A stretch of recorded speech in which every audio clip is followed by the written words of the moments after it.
iniiwan lagi itong store. Ano ba yung sila? Lagi na iniiwanan yung cellphone. Bakit tumilag na ako sa kanina? Nakakalalag ko. Diba ako? Kasama na ako.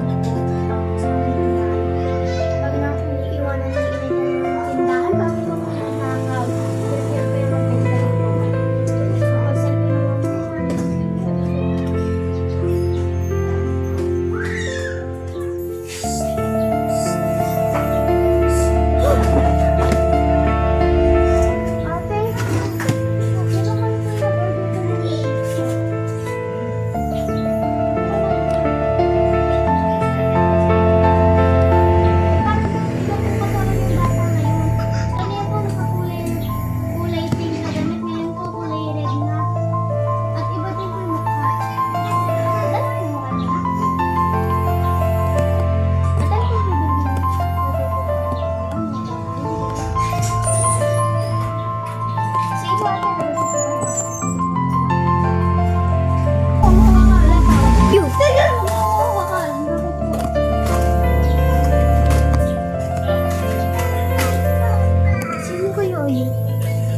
Check na sila.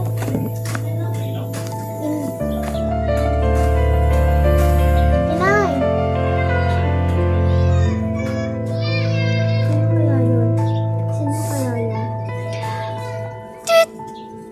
Tawagin nga si Inay. Baka naglo-loading na naman yun. Inay! Bakit, anak?